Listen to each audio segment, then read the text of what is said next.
registered to vote. Don't just say, I'm a registered voter and not go to the polls and vote, because what good does it do to be a registered voter and not go to the polls? I had a class at Tennessee State where all of the people in the classroom were registered to vote. But when the teacher asked us how many of us voted, I was the only hand to go up. Now, I don't know if other people were just being shy and just didn't want to raise their hand, and they really did vote. But it saddened me.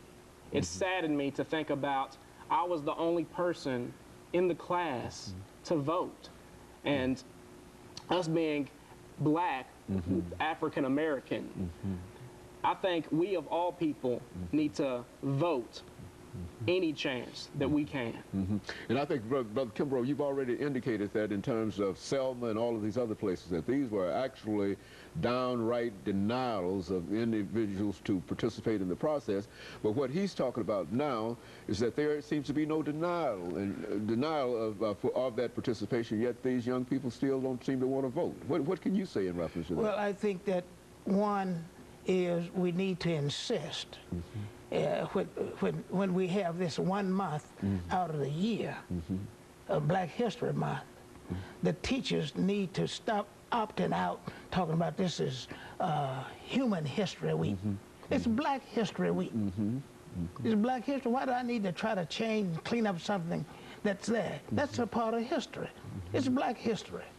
You can bring as many people and to God be the glory for people coming of different ethnic backgrounds, nationalities, but it's on the backs of black people. See, you know, we must have strong backs because we're at the bottom of the barrel, regardless of whether it's employment, education. We're holding a lot of people up on our backs.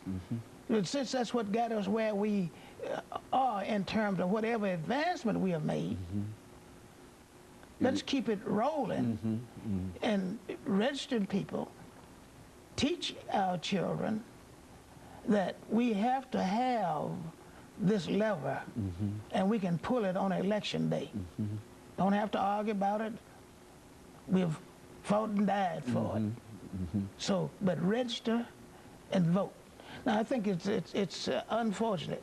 Our president of the NAACP, Ms. Marilyn Robinson, tells me that one of the things that we will be doing this time is all the MAPCO, well, not all, but many of the MAPCO stations will be sites for voter registration. And there's, I believe, the AKAs and other sororities and fraternities will be manning or taking care of these sites so that the voter registrations are turned in properly and people get their voter registration card. I work in the elections, have been for several years. On election day, it's so unfortunate to see people come up who haven't changed their addresses, haven't changed if their names have changed. It takes up time, takes up people time who don't want to wait. So, you know, since you can do it, go change your name if your name has been changed. Change your address. So all you have to do is come in and pull out that piece of ID and get in line and get your application and vote.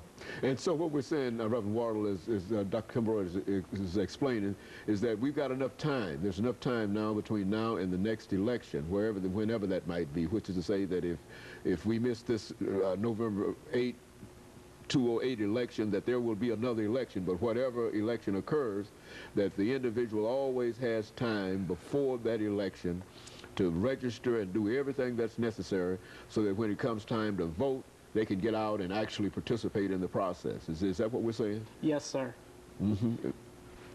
I believe that time not only equals money, but time also equals action, and that means we need to take action this instant, so when the time comes for us to vote, we will be ready. Many people say, oh, why didn't you vote? Oh, I didn't vote because I forgot. I didn't have enough time. So we need to start now so they will not have an excuse not to vote. Very good. Let me thank you, Reverend Waddle and Dr. Kimbrough, for coming by and bringing us that restatement in a real sense of some of the things that we've talked about and all of us have talked about over the last 25 or 30 years, the importance of the vote. But I think the two of you have already indicated during this season that perhaps this just might be the most important voting that we've become involved in since 1860, since the first time that we were able to participate in the suffrage after slavery. And so I appreciate the two of you coming by and giving us that information. And one reason we selected the two of you was because you sort of represented that fighter that's been involved in a long time, and you know what it takes. And this young man represents the new attitude. And of course, well, we're privileged to have been here and have an opportunity to hopefully inspire some people to get out. And let me thank the two of you for coming by and giving us that information today. And let me encourage our audience to tune in again next week for another informative edition of Comments. Thank you and good morning. More people are watching Fox.